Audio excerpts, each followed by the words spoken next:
What's up? My name is Alex Terranova. I am the host of the Dream Mason podcast. Welcome. We started this in 2017 because we wanted to highlight the journey of Dream Masons. There's a Dream Mason in all of us. A Dream Mason is someone who is awake to their dreams and driven by the passion, the purpose, and the desire to turn that dream into reality.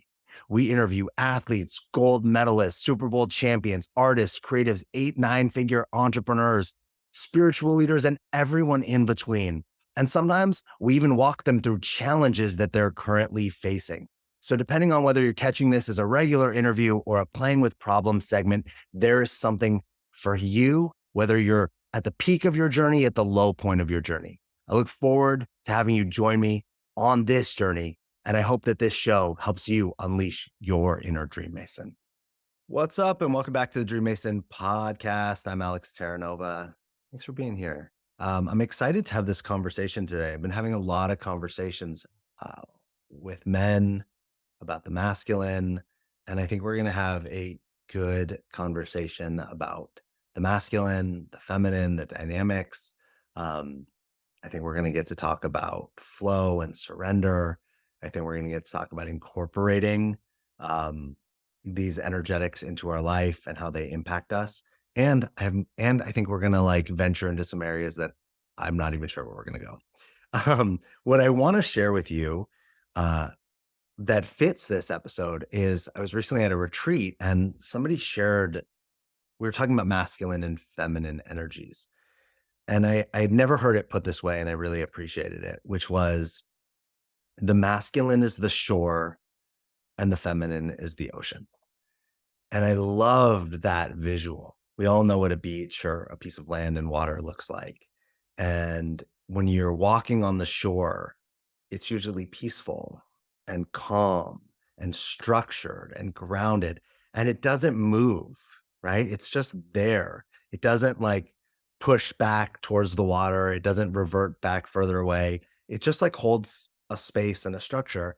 And then if you look at the ocean, it's powerful and wild and almost chaotic in a way, but it doesn't go beyond the shore, right? It can't go outside of tsunamis and things like that. In a traditional sense, it's contained inside of something. And both of the structures are exactly perfect as they are. The ocean isn't supposed to be more structured or rigid, and the land isn't supposed to be more wild or free. They're exactly what they are, and they support each other perfectly. And it really hit me that it's not, and let me say this, it's not the men or the women. We are all masculine, we are all feminine, we all have that inside of us. But that there's sides of us that get to be the shore, and there's parts of us that get to be the ocean. And I think what I'm finding in myself is when things are off, one of those sides are out of balance. Either my shore is chaotic and trying to move and not stable, or I'm trying to tame my ocean and not let it be wild and free and chaotic and embrace that. So I'm going to leave that with you, and I'm sure we'll dive more into this. And if you're like, wait, why is he talking about this? Go back and listen to some past episodes. We've been talking a lot about masculine and feminine and those types of energies. Let me introduce our guest. So I met our guest, I don't know, I'm guessing maybe I met her the first time, maybe 8 years ago, something, through, she's a family friend. I've from the outside, really got to watch her and her family and her relationship really bloom and flourish. And in the last few years, she has built a pretty incredible business and is just thriving on just a whole nother level. She is a mother, a wife. She's a nurse practitioner. She's a certified nurse midwife. She's Yale educated. She's functionally medicine trained. She's the founder of the Women's Vibrancy Code. She also is a podcaster. She hosts retreats. She's done keynote speeches. Everything. Is there, am I leaving it? There's probably some 5 other things. She does a lot. I'm so glad to have her on this podcast. She's 22 years of experience supporting women um, around deep transformational hormonal health, consistent stamina, and passion. She she has led some really powerful retreats. And now she's actually embraced what she shared with me just before this. She's starting to work with men, which she's having a lot of fun with. So one of the things I love is it seems like um, she just continues to expand what she does and what excites her.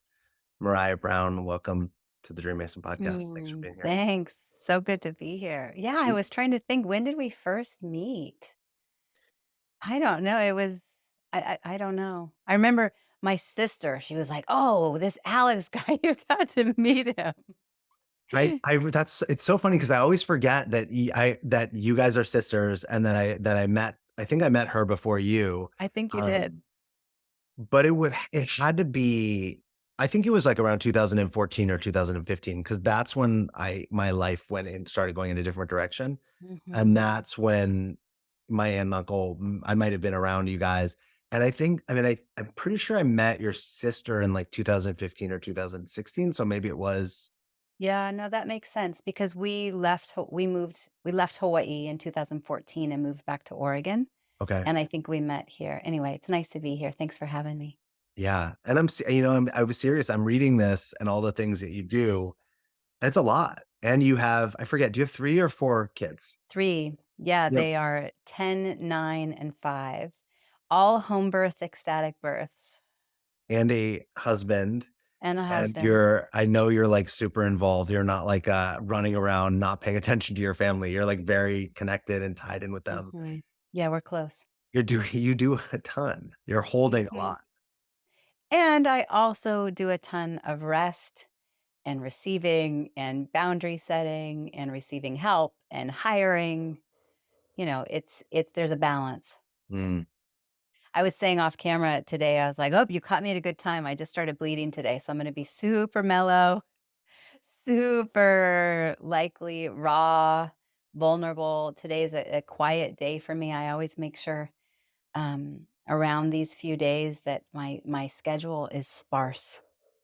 Will you say a little more about, like, why I think, like, for people listening, especially men, um, Mhm. I think when somebody talks about their cycle or bleeding, um, like, we as men often relate to it as we're gonna get, like energy that's not consistent or maybe and my relationship is often the women I'm around are in some sort of pain. They're not always Mhm. comfortable, um, Mhm. and it doesn't always I think, like, I've been pretty, like, it doesn't I usually I feel badly. It's not like it gets on me, but Mhm. it's like, "Oh, this, like, sucks," and the way you showed up with it was so different, which was kind of almost like it's an opportunity Yeah. versus something that's kind of, like, in the way. No, absolutely. I so yes, like your example of the shore and the ocean, absolutely. We are as women, female-bodied individuals, we are dynamic, we are cyclic, we are rhythmic, we are ever changing. I feel like in any 28-day cycle, lunar cycle, menstrual cycle, and this is whether or not a woman is bleeding. Some women don't bleed because they're on contraception or it's irregular or they're beyond menopause, but we still have this very dynamic, rhythmic nature.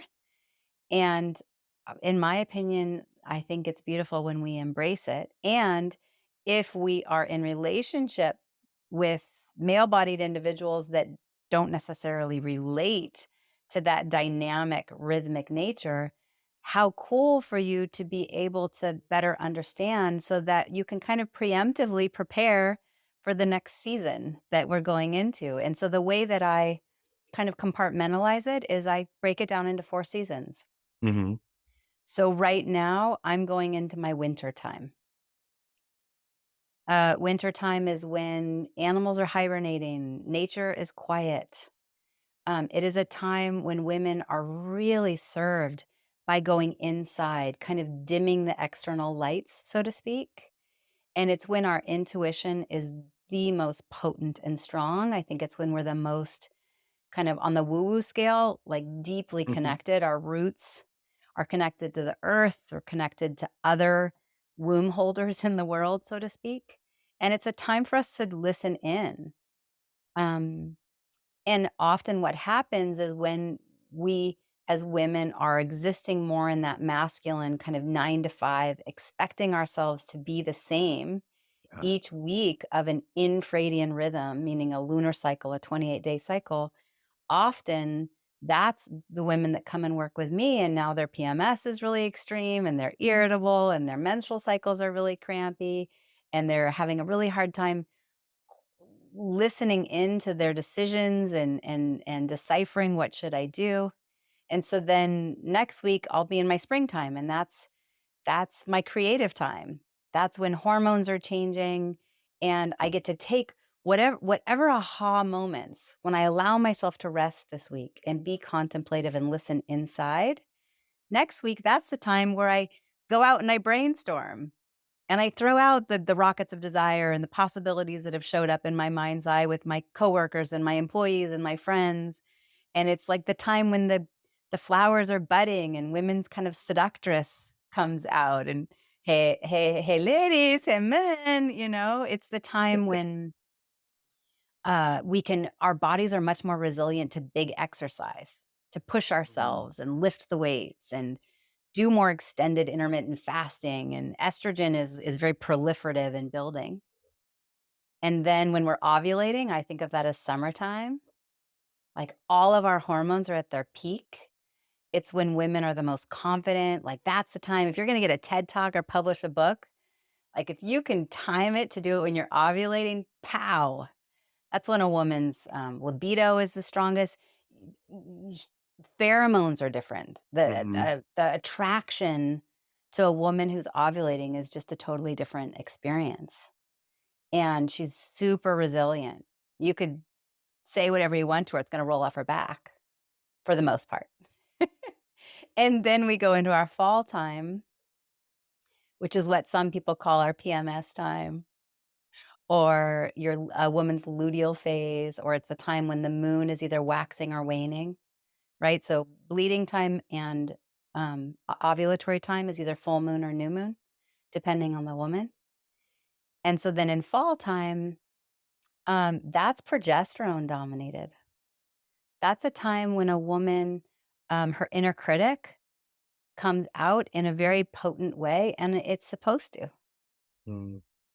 And we want to, we're best served by surrounding ourselves with our close inner council, our close inner circle. Like if you think about Thanksgiving, you're not at a block party in your bathing suit inviting everybody over, right?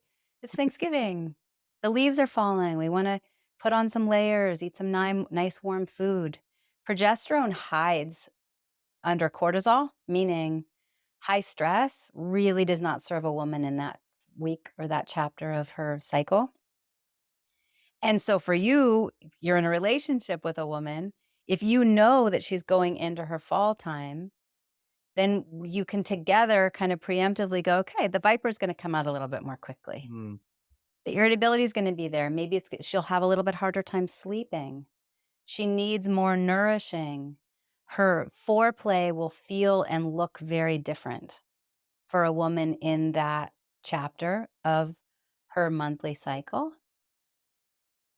Um, anyway, I could talk about it forever, but does that answer your question? Yeah, like way more than I thought it was going to. And it's interesting. I wrote an article about it. I think at the end of the year, which about was the 4 seasons of business. And Hmm. it was the idea that it's unless you're an athlete, there are no seasons of business. Business is 24/7, 365, Yeah. and especially in a capitalist society. But if we look at athletes, no athlete does their sport 24/7, 365, right? Athletes have a what I would call like the preseason is their spring, right? They're getting ready, they're training, they're warming up their bodies. Um, the summer is kind of the season. The actual games are being played, and the fall is like all the teams that don't make it fall away. And then you have the final teams, and then you go into your winter. And right, winter is just about like recovering, letting your Yep. body rest, restore, so you can then do this again. And the idea of like, what if we actually did business in this model? Hmm. How much more successful, happy, um, powerful would we be if we actually like took the model of sports, which is really a nature model, and applied it to any layer of business. So yeah, there'd be times where we wouldn't be doing, but we in the times that we were doing, they'd be that much more powerful because we'd be actually ready for them. Mhm. And it just reminds me, so this reminds me of that as in just the natural human cycle of a woman. Um, I also think men have a version of this. Now, I don't think it maybe is as clear because we don't bleed, but I noticed for most of my life, actually until I started microdosing, um, that there was a certain time of the month where from anywhere from 2 days to 4 days, I would basically go into a, "Why are we doing all this? This is all so Mhm. stupid. We're never gonna Mhm. finish all this work anyway. It's, like, all kind of pointless." And I would just wanna, like, kinda hibernate and just shut it all Yeah. down, and it felt Yeah. like a version of what I would say is like a depressed kind of feeling, but Mhm. just not like it just ended for me, and I would come out of it. And I can't say why when I started microdosing that just went away. It actually doesn't. I've noticed that in the months that I've done, it like doesn't exist anymore. But we would joke, me and my wife, and that it was like, oh, this is his time of the month where he was just in this space. And I used to fight it. I used to be like, I shouldn't be here. I shouldn't feel like this, which I imagine women probably do. It's like what you were describing instead of Yeah. actually embracing it. And not only that, women are given prescriptions for it too, like, Yeah. "Oh, here, just let's put you on the pill. You don't actually have to bleed. Yeah. Here's a big Band-Aid for a festering wound that you don't actually wanna address." And I love what you're saying because it goes back to that initial analogy of the ocean and the shore, because the moon pulls tides. Yeah. Who are we, 60% water, 66% water, who are we to ever think that we are not being impacted by the moon? And my guess is if you were to go back and actually track it, Yeah. it was probably cyclic relating to either the full moon or the new moon. Um, and it's interesting in this masculine and feminine analogy, I generally have referred to it as a river and the banks. Mm. I think of like when I describe masculine energy, I really see it as the banks of a river and the feminine as the water within there. And all the ways in which that makes sense to me. And as you were describing the ocean and the shore, I thought, huh, I've never thought of it that way. It really does feel wild and expansive. Whereas the banks of a river, it's like the masculine becomes a container, Yeah. and without it, there's a flood. Mhm. But when we bring in this idea of the power of big rhythmic cycles, the ocean really makes sense because Yeah, I of don't. course that tide is impacting the shore Mhm. and Yeah. it's impacting the water. I also when I go to the ocean, which I do a lot, it's usually just to walk, like, not even to go in, just to walk along. One of the Mhm. things that I notice is if you relate to the ocean like a living being, it has moods. You Yeah. go out to the ocean, and you're like, "Oh, you're angry today," or "You're passionate Mm. today," or "There's a fire in you," or it's, like, very calm, right? It's, like, Mhm. very it's the same ocean, right? Different times, different points, and what's interesting is we don't relate to it as the ocean of like, "Oh, it's a bad ocean today," right? Or a good ocean or a better ocean. It is no, it might be if you're a surfer, you might want like a maybe a more aggressive ocean, maybe, right? Um, and if you're a swimmer, you might want a calmer ocean. Um, Mhm. but the ocean in itself is I wanna say just an expression. It's just an expression of this Mhm. earth or nature at different moments. Mhm. And Yeah. the shore is a different expression too, right? Because the shore does change. It doesn't move, but it changes in relationship to the water, right? There's less shore, there's more shore, or I think we've all been there where you like see a beach one day and it's like flat, and then you come back another time and it's somehow like there's like a big hill and a slope. Totally. Um, and I it think about when we lived in Hawaii, we were 2 blocks from this beach called Magic Sands. The wintertime, it was all black rock, mhm, and the summertime, it was all white sand. yeah. Just like, wow, so cool. And I think of jumping shrimp and seaweed that gets brought up in the kelp beds in the Oregon coast. I mean, there's so much that we could go with this analogy, but also from a hormonal standpoint, um, if I'm thinking of cyclic nature from hormones in women, and there's big changes. In Mhm. that springtime is predominantly estrogen. In that fall time, it's predominantly progesterone. In our bleeding time, it's very little hormones all around. Our ovulatory time, it's all the hormones. Whereas for men, like if you look at just testosterone, most men will have a little surge of testosterone like every 30 to 40 minutes. Mm. So there are waves, but they're happening at a more rapid cyclic Uh, pace, yeah. not so much in a 28-day cycle, more in a 24-hour cycle.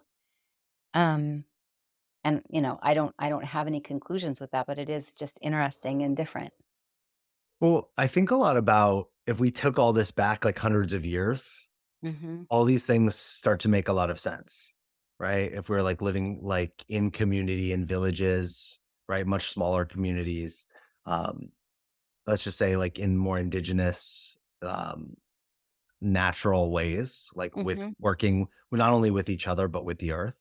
Um, that I can see how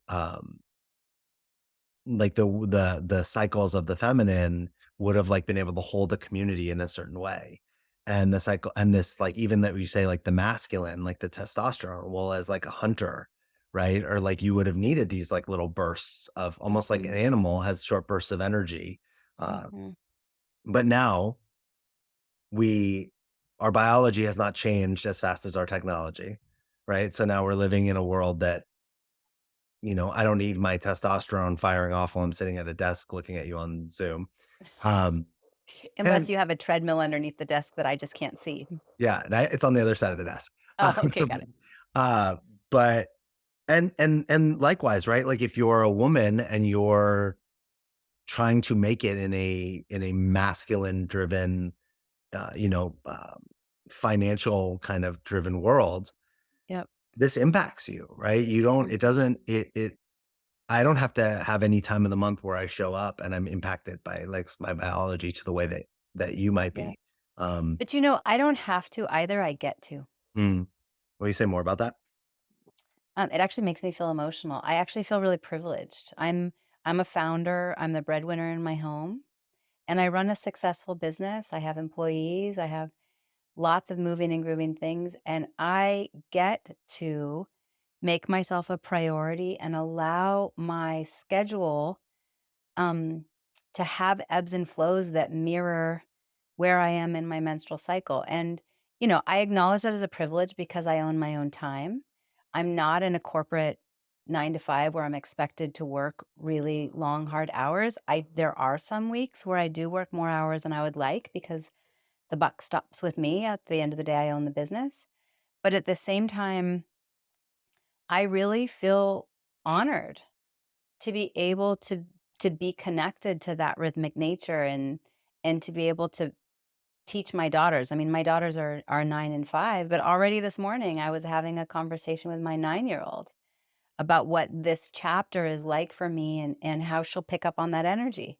Mm, And so um when I know I'm going into my spring and summertime, my follicular phase and my ovulatory time, I'm going to load my schedule with more potent things.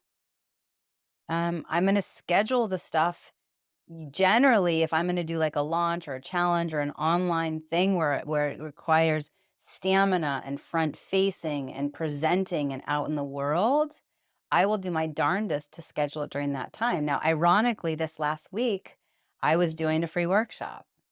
But I was really honest with the audience saying, "I'm in my fall time. So you're gonna feel my energy is gonna be different. I'm gonna be a little bit more contemplative. I'm gonna be a little bit more vulnerable. Probably I cried a couple times sharing stories." So rather than trying to bury that and hide that and show up the same mm, in this like box of 9 to 5, I think it's where many women go astray. And we have the privilege of being able to honor that there are times in the month where our intuition is simply more strong, and it's kind of a birthright. And when we allow ourselves to hear it, there's times in the month where it's more of a whisper, and there's other times of a month if we get quiet, it's a full body, palpable knowing that we cannot deny. And that's special. And you build when you're planning, you're building your like I'm imagining you having like building your schedule and building your things with all of this in mind at the same time. And you're like your Yeah. team might even be aware of it. Yep. And my clients. And then what's crazy is, oh gosh, for instance, this last January, I was talking to, a client in all of so many different time zones and a number of different ages up through Canada and throughout the US. And there was probably 8 different women that I spoke to, all of whom their bleeding time had come at a different time, and we all ended up bleeding at the same time. One of them had gone 11 months of not bleeding. She was about to celebrate menopause. So for those that don't know, the w the way that we know that we're into menopause is once we've gone 12 months without a menstrual bleed. She'd gone 11 months. She was on to her 12th month, and that moon, this last January of 2023 was so potent. I Mm, don't know much about astrology, yeah. but I know that there was something going on because I had 8 different women, including that one, all of us ended up bleeding at the same time, and it was different than what we'd expected. I don't have answers there, but it sure is cool. You know, um, for the men that love us and get to be around us and work with us, we get to like utilize these strengths that we have. And once again, the consistency of the shores, the consistency of the banks. Without the banks, that river's a flood. There's no water. That water's not making it to the ocean. Like we have to have both. And I feel like we have to have both within us too. So I talk about the dynamics of heterosexual relationships, but also all types of relationships and relationships with ourselves, right? I can't just always be in my feminine, my pull, my desire and intuition and circular flow. Shit's not gonna get done. It feels like sometimes like it's the two sides. I don't the two sides to a battery, right? Like Yeah. you need both sides. Now we call them positive and negative for Yep. what I don't know the science, right? Why they named them the charges of that. Mhm. But it's right, you can't just plug into one side of a battery, you get nothing. And I Right. think of to me that the power's still inside the battery, but you don't get it, right? You're not able to access it. And I think of Yeah. that as same thing with the shore or the banks. If you take the water out, there's no bank, it serves no purpose, right? It's just land. It doesn't And it act. dries up Yeah. and cracks. Yep. I love that analogy with the battery because I think of the law of polarity or the law of opposites. It's universal law. Mhm. Universal law. There cannot be a positive without a negative, an up without a down, a dark without a light. And I say there cannot be a problem without a solution. By universal law, like if we butt up against a rocket of desire or a problem, like how cool we can celebrate that the fact that there is a universal law of polarity, which tells me in my world, if I find a problem, there has to be a solution. I also view it as cyclical in the sense of every problem you solve, you create a new problem. Which Mhm. sometimes I think we relate to, like, sometimes can be hard to be with. But if you think, you know, anything that we've ever done, right? You're like, "Oh, we need to get further, so we create a plane or a car." Well, now Mhm. we create a problem of fossil fuels or pollution or right? Right. And no matter how we solve, well, because 'cause we'll solve I think we will solve those problems. There'll be the solution will create a new problem, which I also view is how the masculine and the feminine works, is that one pours into the other, which allows the other one to come back around and pour. It's like an infinity, and they Yep. get to do that dance with each other. But if one of the sides breaks down, then the whole thing breaks down. Mhm. Right. So when there is an individual who is existing so much in their masculine, just constant, willing it to be. Logic has to control over thinking, over producing. I'm sturdy, I'm linear, I'm going, I'm going. Inevitably, it will break. That individual will break in some way, shape, or form. They come to me because their health fails, they're exhausted, they're no longer sleeping, they have aches and pains, they've lost their libido, they've put on extra weight, they feel exhausted all day long, they can't access joy, there's new anxiety. They look at themselves in the mirror and they say, "I don't recognize who I see." Well, or on the flip side, I'm just out in the field smelling the daisies, Like, there also has to be the balance of a drive and something to accomplish and a linear thinking space. Like, you did Mankind Project, didn't you? I have not. No. Oh, okay. My husband did it years ago, and he came home with his pies check-in. I love it. It's Same one. P-I-E Okay. P-I-E-S-S, and I usually add an extra S, so it's 3 S's. And we use this, and we'll check in. How are you doing physically, Mm, intellectually, emotionally, sexually, and spiritually? hmm And once What's the extra S you add? I add sensual, Okay. meaning, like, am I taking care of all of my senses? My hmm hearing, my taste, my sight, my touch. And so can we need all of them. And I think of the intellectual space in that thinking space as more of the banks, more of the shore, a little bit more masculine. And it's important Yeah. to be learning and feel like we're growing intellectually. Mhm. Yeah, I think of it a lot. I mean, we can there's so many ways that we can do this. It's like a dance, right? We need all that if the two people are dancing together and there's no agreement about how we're dancing, Mhm. then we're not actually dancing together, Mhm. right? But if there's too much agreement about how we're dancing, are we actually dancing? Are we right? If we're so structured, Yeah. then we're actually just like robots, right? We're just moving through motions. We're not actually there's nothing being added. There's no flow. You're not feeling the music. Yeah. I think, and two, even when you say that, like the check-in, whether it be together, I talk about this with clients all the time. Like if you're, and maybe you can even speak to this, we spend time on our bodies, we spend time on our minds, we spend time on our health, we spend time on our jobs, but very few of us do like personal check-ins, whether it be like Mhm. that, like what you described, or relationship check-ins. When I told Yeah. people that me and Evan were going to a couple's relationship and intimacy retreat, first a few people were like weird, like, "You just got married. What's wrong?" Right? Like, "Why are you doing this?" Yeah. Or "What's this for?" Right? Like and I thought I just kept noticing that getting that from a few different places and not like with judgment, right? Like just a conditioning and Mhm. noticing how my thing was I go to the gym all the time, not because something's wrong, right? I like watch what I eat, not because something is wrong. I try to work on improving my business, not because something's wrong. It's all about like having it be more or better or more serving or more the way you want it or right, whatever. And Mhm. it's interesting that we don't often do that maybe with ourselves personally, like that pies check-in you said, or in our relationships. We just like put that energy everywhere else and then we wonder why our relationships are No, messy. totally. Totally. And, I think a lot of us are just busy putting the fire out that's in front of us Mhm.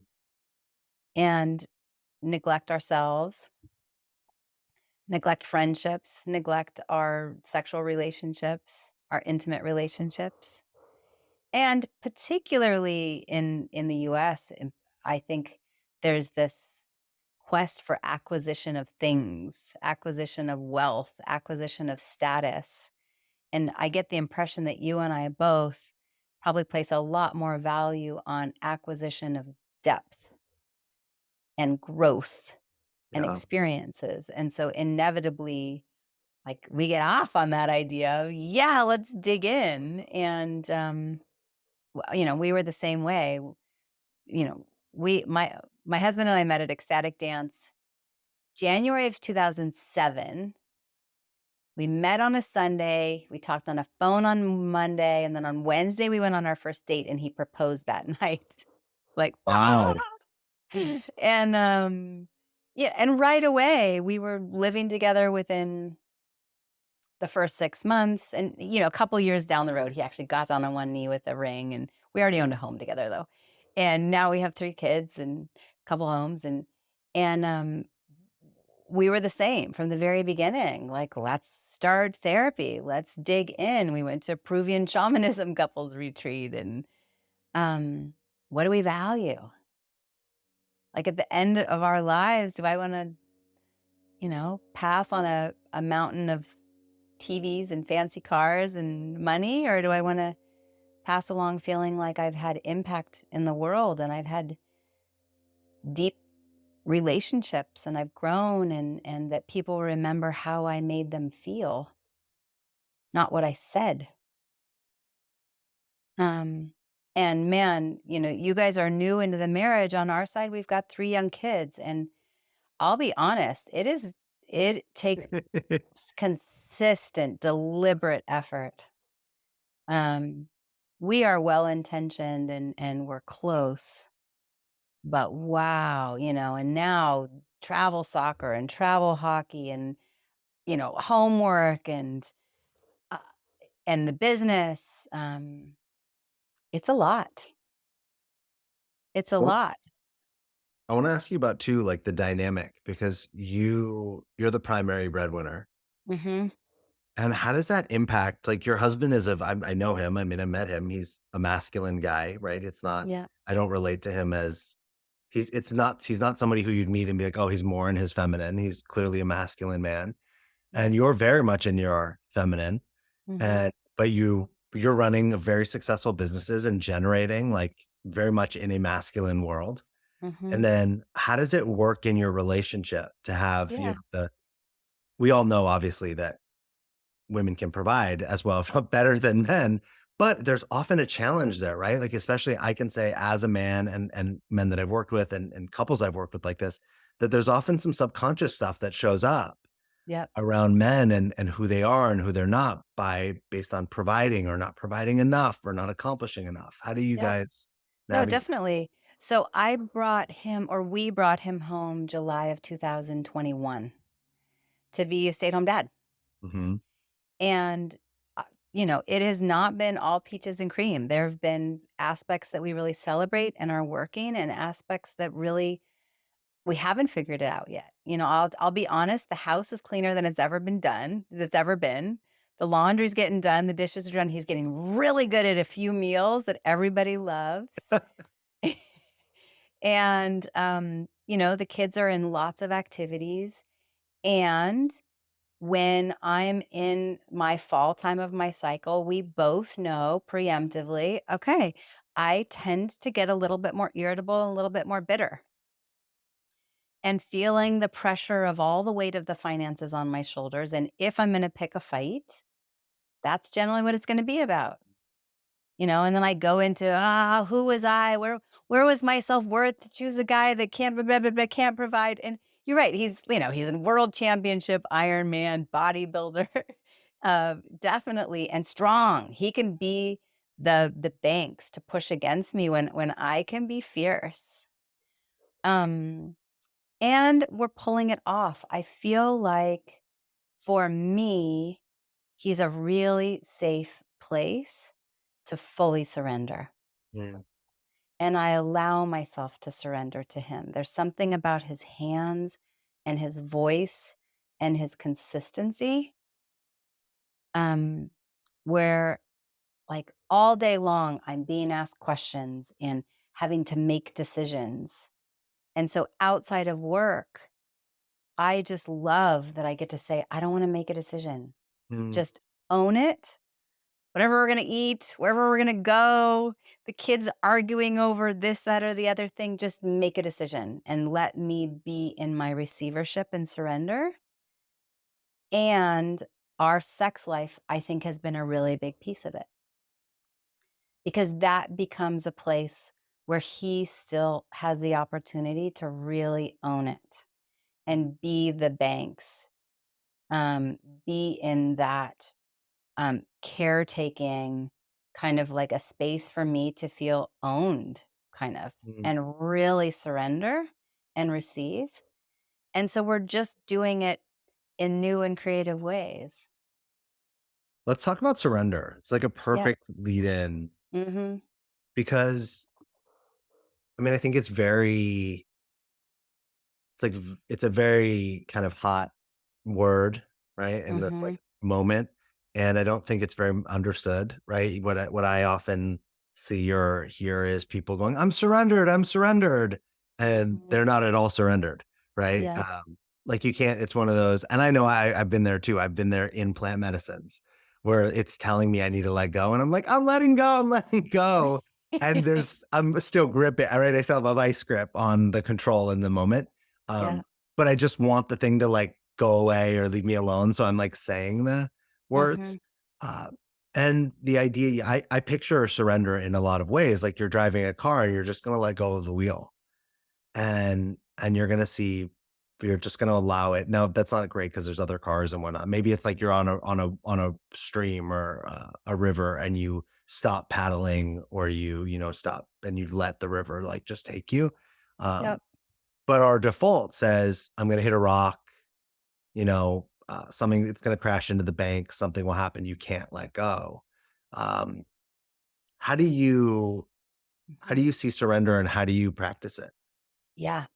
I love this one because I'm a midwife. Okay, so I was actually living in LA. I was in the corporate world, Fortune 50, and right out of undergrad and doing marketing. And then my best friend from high school asked me to be at her birth. And like, oh my gosh, my life changed. And it was like, this is what I'm destined to be. So I've been attending births since 2000.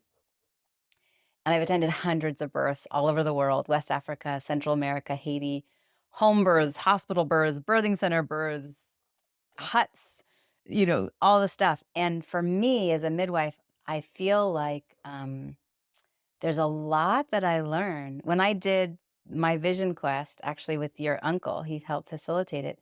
That was the big thing that I came out of that quest with is just midwife it.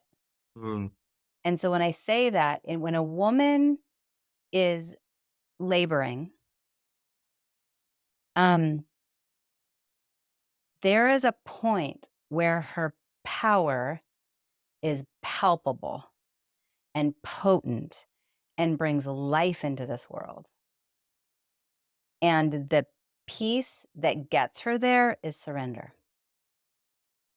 mm, When a woman melts and goes to her breath and deep in a place of trust and just full surrender, like we don't get to control this one.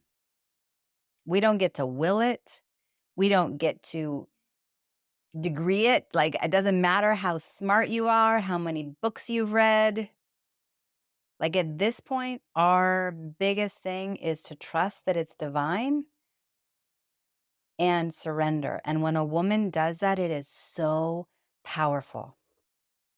It is palpable in the room. And for any man who's listening to this, if you have had the privilege of seeing a woman in that powerful space, and then she'll roar and bring a baby into the world, oh my God, there's nothing like it. And so many women that have worked with me, I work with a lot of ambitious women. There's a number of CEOs, founders, or they're carrying a lot. They're up to big things in the world. And they'll sometimes resist. Like, what do you surrender? That seems so weak. But really, I think it's when a woman is in her most potent power. Not belly up, I give in. You're right. But really deepening into our breath and our body's knowing and our trust in divinity. That life is not happening to us, it's happening for us and by us. And there's so much power in the softness and the flow of the water. mm. Yeah. How do you practice this like with outside of childbirth.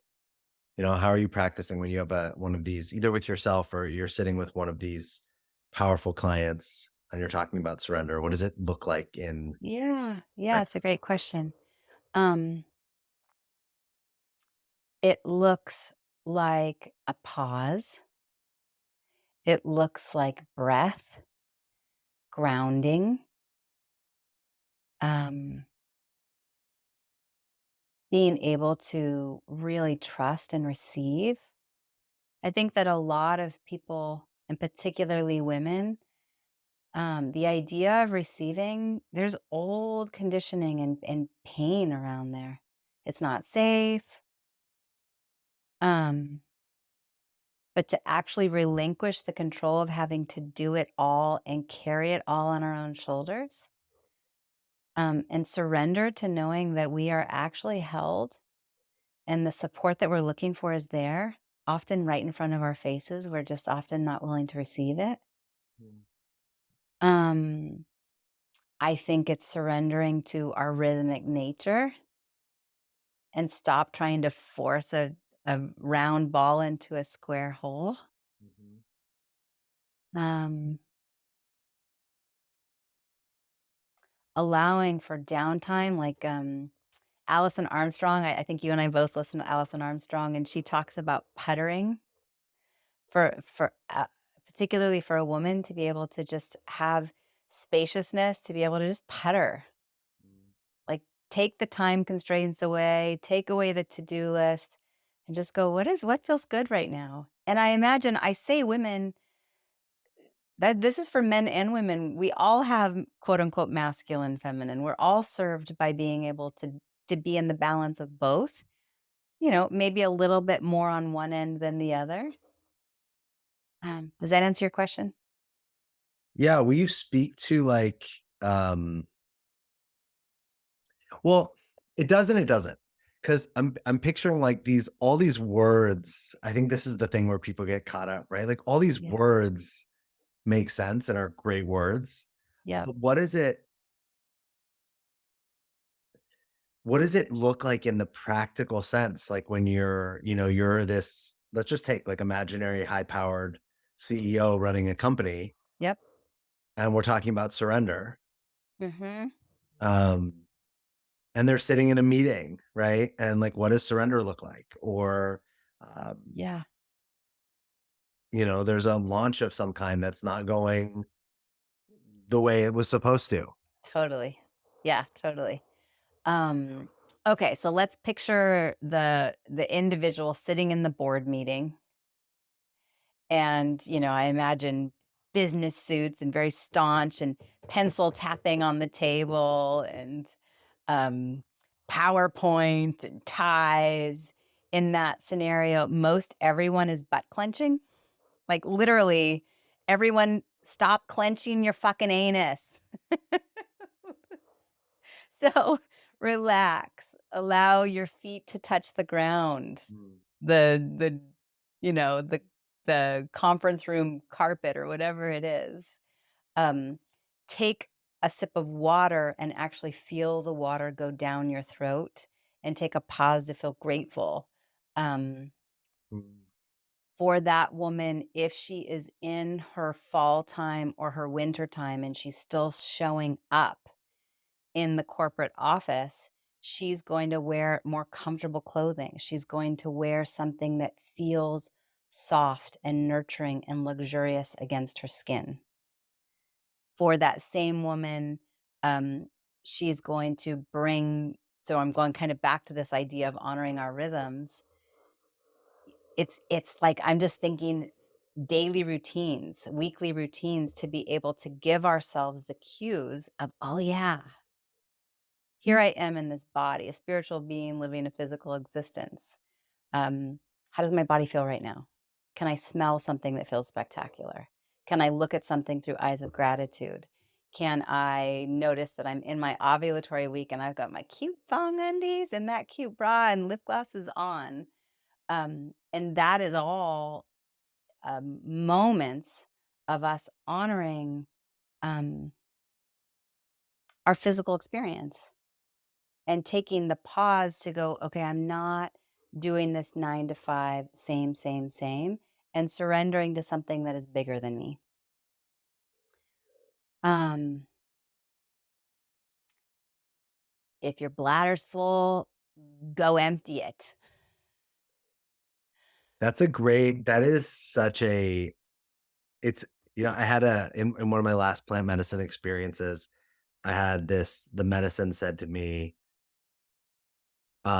part of control is how you hold things in your body. Hmm. And it was like, have you, and basically it showed me, it was like when you're sitting at your desk working on something and you feel like you have to go to the bathroom, Mhm. what's your automatic? Is I like want to finish what I'm doing. It's that bodily response can wait till I'm done. Mhm. And and I noticed I like had this that could, who knows how long that could go on for, but it's like unless it's like an emergency, no, I'm gonna tighten up and hold that back so I can finish what I'm doing, as if there's like not enough time or as if I got up, right? Like, but it's a control thing. And I was sharing this with a few men, this idea, and they all looked at me like as if for the first time they thought thought they were the only ones that did this. Mhm. And it was like a collective group of men who were like, "Oh my god, I'm constantly holding in, you know, number 1 or number 2 because I wanna finish what I'm doing or I'm up to something, and that feels more important." And it even to the extent of, um, it was like, you don't even blow your nose. You'll like just suck it, kind of, you'll just like sniffle Yep. and then move on because it's like too much time to go get a tissue and like do that, or that it's like, it's like gross to hear somebody blow their nose. Well, Um, the big thing that I hear from you is hold it in. yeah, yeah. How many of us that are kind of in our I want to say immature masculine or unrefined masculine, where we're just trying to hold it all together, grip the Mm, steering wheel, hold it all in, versus being able to actually express yeah. emotion, feelings, desires, And messiness, like all that stuff is messiness. messy, right? Like Yeah. in a very like human sense, it's all that's messy stuff. Right, to blow your nose and sneeze and pass gas and go poop. I mean, how many women won't go poop in a public place? I mean, there are men too, right? Like but all yeah, I love the control, but there was even more. It was like, how do you expect your body to feel the way you want it to when you're not letting your body get rid of the things it wants to get rid of? Right. Um, All and for the sake of accomplishment. yeah, yeah, to do a little bit more. Right. Just Um, finish the job versus actually listen into what my body is saying.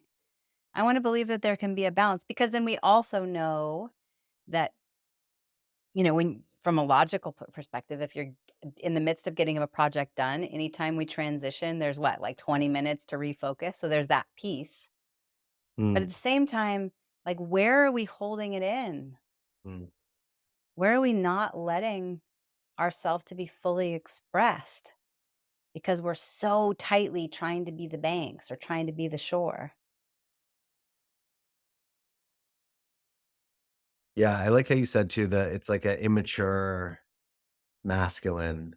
Yeah, or like disempowered masculine, Yeah, maybe. no, I think of it like that. I like that. It's like adolescent masculine that actually hasn't found its footing yet. And Yeah. it's not a I like really dislike the term like toxic Hmm. masculine because Hmm. there doesn't, it's like an energy. It's not there's no toxic energy. It's just it's an energy that might not be serving. The behavior might not be serving. Hmm. But to me, it's actually what we relate to it. It's untrained, it's unfocused, it's traumatized. It doesn't actually like, you wouldn't say, if there was a little child and that was like violently abused and then it grew up and it wasn't the best human, and we knew its origin, we wouldn't be like this toxic person. We would look at it and be like this horribly traumatized person that is now expressing their life through their traumas, right? Instead of who they really are. And we really like in our world to blame things and make things wrong. It's easier to say, "Oh, that person's toxic or that behavior is toxic," than like, "Oh, it's fear. They're scared or they're wounded or they're unhealed or they actually don't know how to wield the power that they have." You know, Right. it's in a lot of ways, right? We don't give children knives because they would hurt themselves or someone else. But Yeah. unfortunately, in our world, no one there's no checkpoints for becoming an adult. So it's like we're all running around with knives and some of us don't actually know how to wield them. Right. And So then then it goes back to your kind of desire to go to couples retreats and be in the place of self-reflection and have the depth so that rather than being in that immature masculine or immature feminine, we are rising up into an empowered or mature version. yeah. Well, and to this here, this is a good kind of transition or a good moment to share this. Mhm. It even speaks to the ways where we've been conditioned out of the things that we naturally are. So if we come back to and look at like masculine, the men were the hunters, right? Mhm. And to be a hunter, what do you need to be? Like very focused, very patient and methodical and Mhm. calm and collected. And then the ability to like explode either with a spear or however you would have done it, right? We're going way back prior to having guns and making it like a lot easier for ourselves. And walk long distances and Mhm. not talk very much. Yeah. Yeah. Hold all and not be emotional, right? Right. Have that. And, um, and now if you look at our world, there's very few things in our world that require any of that. Our attention is like bing, bing, bing, bing, bing, bing, bing. Look over here, look over here, look over here. Come get this, do this, that. Right. Yep. And I noticed that um that ability to kind of like hone in and focus, I can get it once in a while. Right. I'm really working on something that excites me, that I'm passionate about, and I can really tap in. But most of the time, my attention is all over the place. And one of the things that we got to experience was um our feminine wants to be seen and heard and felt. Yeah. And if you're not present as a man, the feminine can't be seen, heard and felt, right? If I'm sitting with you and you're trying to connect with me and I'm like looking all over the place and not with you, Yeah. doesn't feel good. And I look at how like as a man, or even and this could apply to anyone, as a woman in their masculine, as someone who doesn't identify as a gender, you still have your masculine energy to be able to focus and put your attention on something that when we're able to do that, we're able to connect deeply. And Mhm. if we're not able to do that, it makes it a lot harder. And also the person that we're trying to connect with can't feel us. I don't know. I'm sure you hear this a lot. Women talking about, I can't feel him, like in Yeah. terms of their partner. And men don't understand. They're like, I'm right here. It's like, well, you're physically right here, but your presence is everywhere. Well, and not only I can't feel him, but then in that scenario, those same women say, "I feel hunted." So Mm, now they don't feel him, and then he desires to have sex, and she feels hunted mm, because she doesn't feel held. She yeah, doesn't feel heard and seen. She doesn't necessarily feel safe. mm, And so now she literally feels hunted, and then they come to me because they say, "I don't have a libido." yeah, Yeah, this is so good. I mean, I've actually thought a good amount around this idea of like immature and mature, masculine and feminine, and I think of when we're in that immature or disempowered masculine, we're often abusing power, controlling, arrogant, defensive. Um, I'll do it. I got it. yeah, Like self-reliant. I don't need any help. Walls up. Whereas that like really mature, available masculine is yes, I'll finish the job, but also I offer protection and direction and stability and certainty and and service. service. Yeah.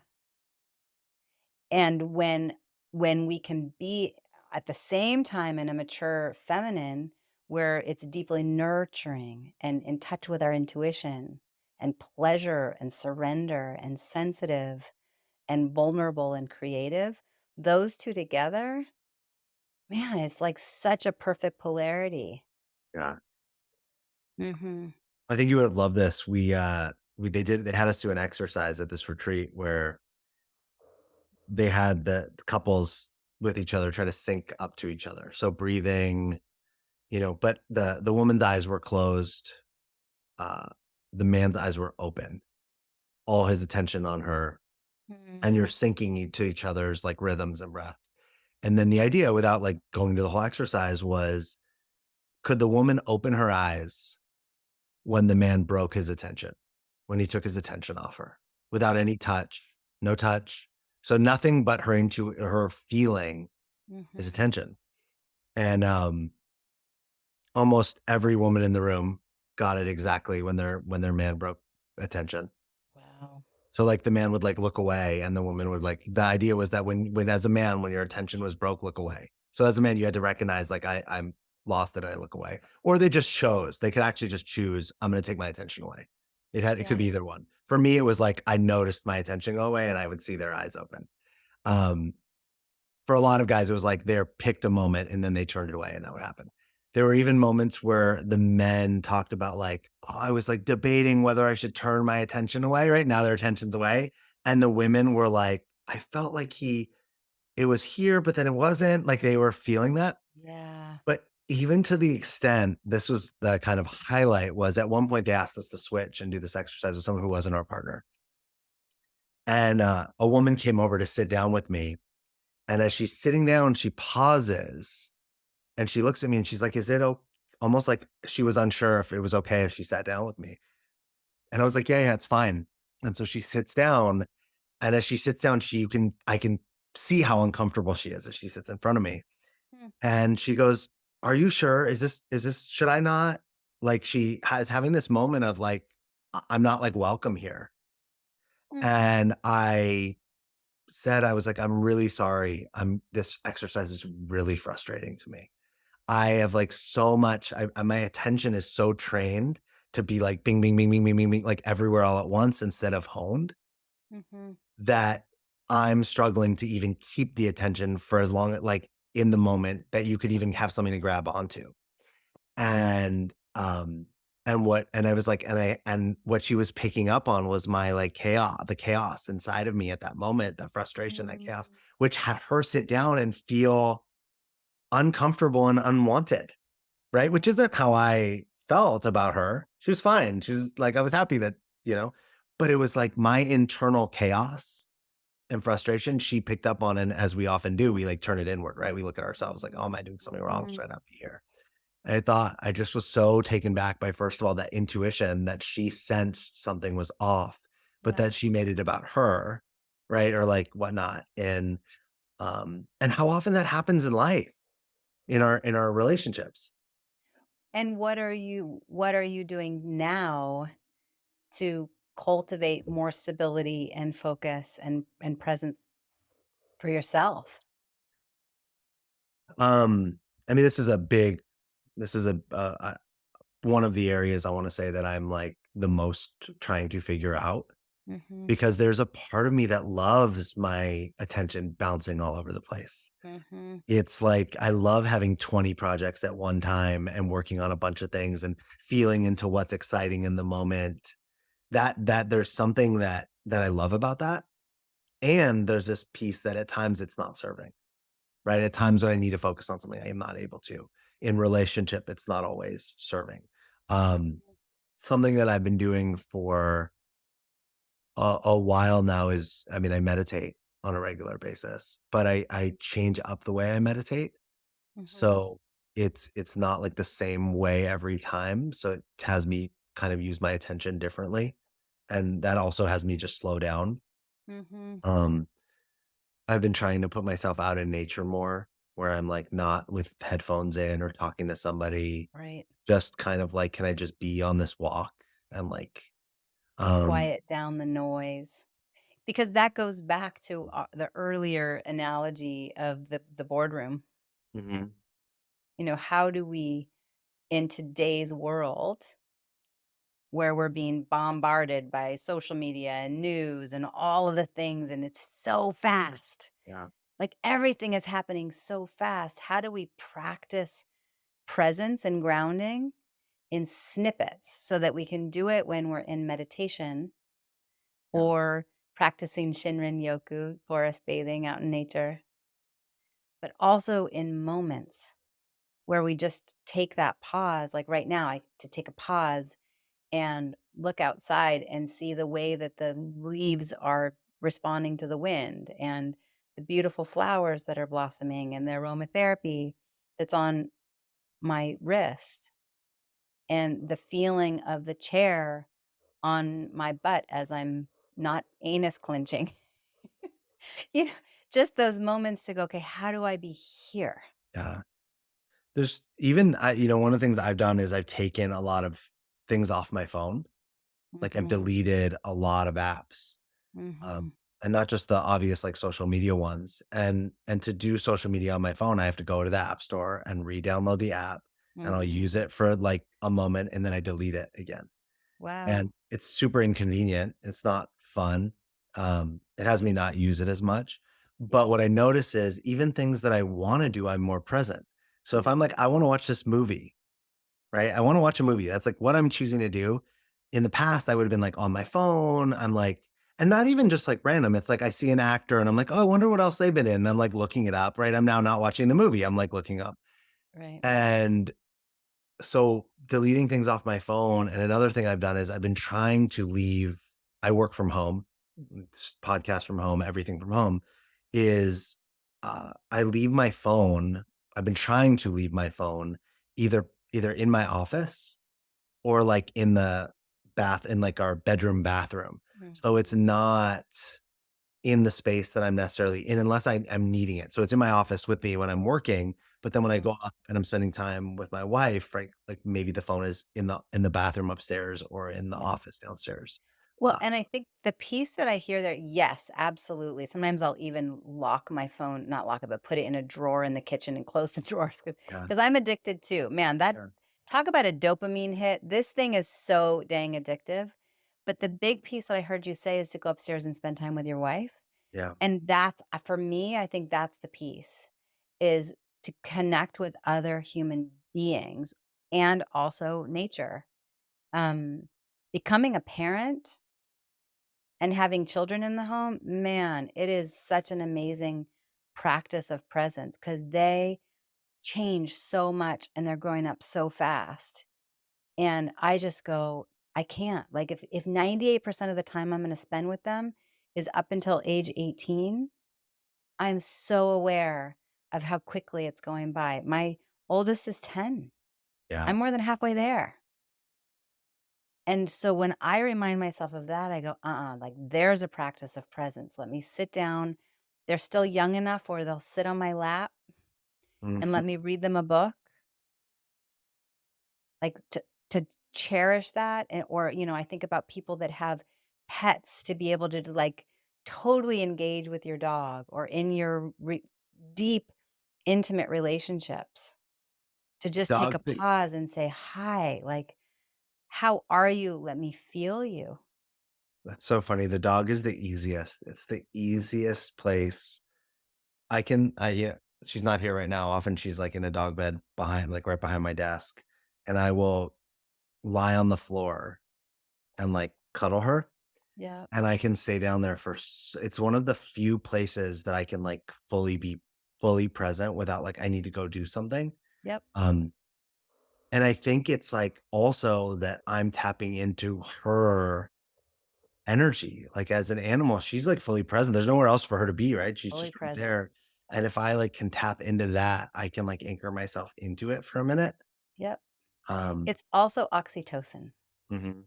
So oxytocin as a hormone is the hormone of ecstasy, it's the hormone of orgasm, it's the hormone of love, it's the hormone of connection. Yeah, And the way in which we build our oxytocin levels is being pregnant, giving birth, and breastfeeding, but outside of that, hugs. yeah, Like chest to chest hugs, human touch, feeling heard and seen, not like, oh, they saw my social media post and liked it, yeah, but actual connection with, hi, You're a human being. I'm a human being. I'm imperfect. You're imperfect.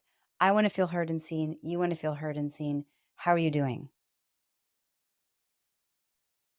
Yeah, That. and it doesn't even, and you don't get it the same either, even from this, right? Even from looking at it doesn't exist at all Mm-mm. the same, which is why we have like the Zoom kind of burnout.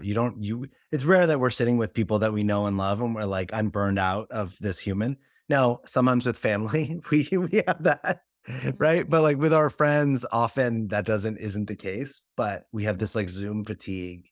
We have this Yeah. technology fatigue because we're getting all the things, but that piece, we're not getting the oxytocin, so we're, like, working ourselves without getting the replenishment almost. Yeah. Yeah. And there is value here. Like, I feel like, okay, in having this conversation, whomever is listening to this, we're having a ripple effect. Hopefully, we're touching someone's life.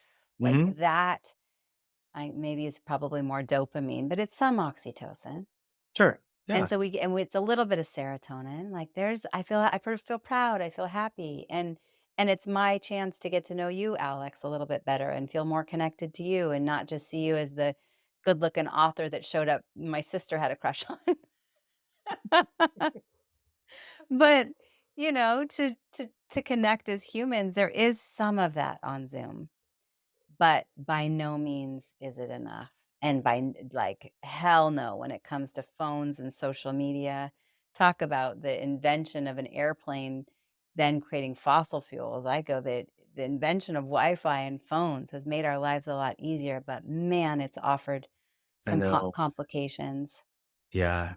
I just had I just had this debate with my dad, like, that when we were in kind of tribes, in a lot of ways, life was actually worked the way that it did, right? Mhm. Like, um, that na you know, na the native peoples of America were not like, "We need more," right? They weren't looking for how to grow cities and societies. They were living. They were having an Yeah. experience of life, and, um, someone somewhere said, "I want more than what I have," which kicked off, like, expansion and looking for, and not just like, "Hey, I wanna see what the rest of the world looks like," but I'm gonna go see what the world looks like, and I'm gonna make it mine, right? I'm not just Mhm. gonna go explore and then leave it to the people, and how my dad, was kind of taking the stance on like, "Yeah, but look at all the good things we've created."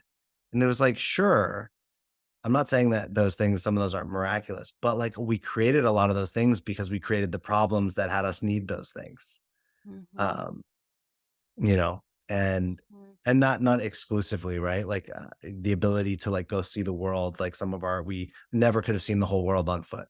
It just, like, wouldn't have happened. Um, but did we need to? Is like another, like, would you have known you wouldn't have known what you didn't know?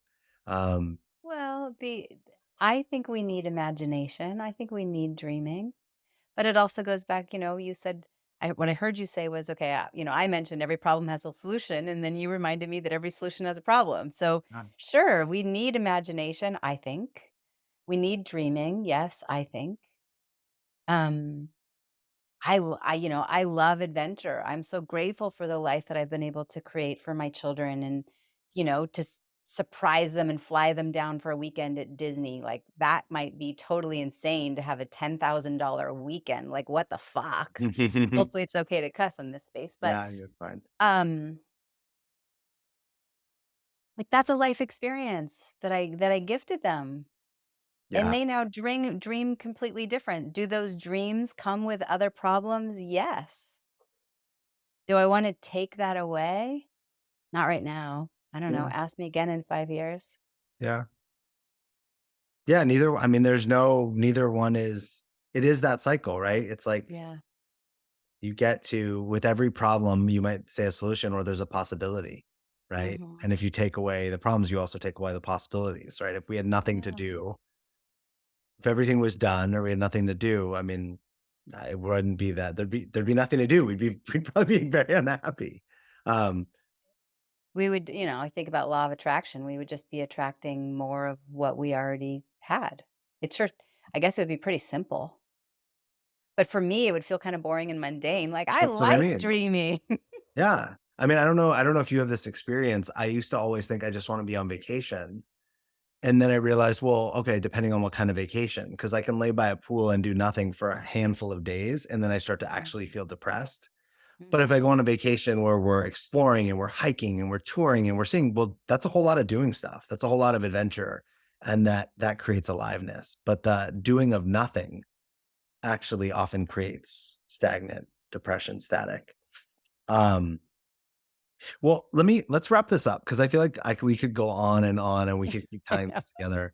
What is there anything you want to say or final word that you want to share about, you know, what you do, what you've learned, anything? Mm, no, I help ambitious people feel spectacular. And I'm a healthcare provider by training. Alex, I think of you, you are trained and trained by some of the best as a coach.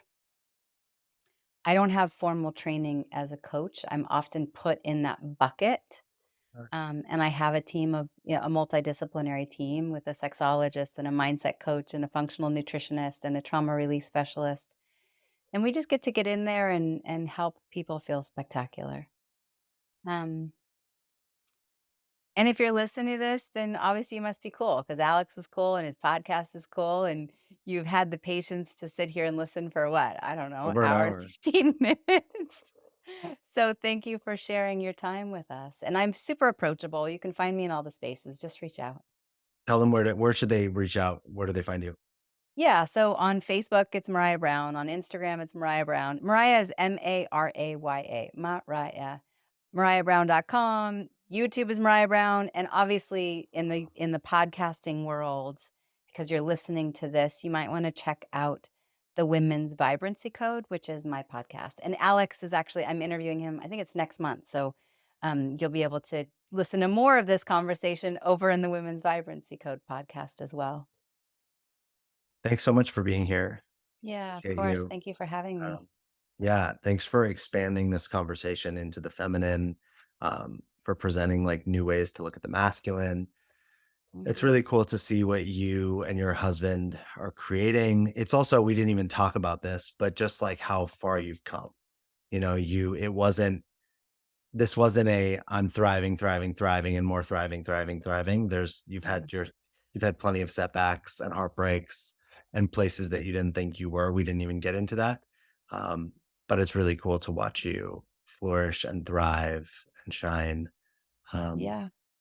Well, and I'm grateful to your family. mm, When I think about Chris and Nikki specifically, they played a significant role. yeah, for both of Yeah. us. Yeah. Yeah, we both. So thank you for sharing your family with us too. They're like Yeah, family to us. yeah. Yeah. Mm, Hmm. well, thanks for saying that. Hmm. Everyone listening, thank you for being here. Thank you for your attention and your time. As I usually say, please share this episode with somebody that it can make a difference for. Um, and we'll see you next time. Take All care. right. Thanks for listening. Honestly, I'm just a rebel who found a cause and has a dream, and I'm super grateful for your support. If you got anything from this, please help me out and share this podcast with one person today. You can find me at thedreammason.com or at inspirationalalex on Instagram. You are a dream mason because your dreams don't build themselves.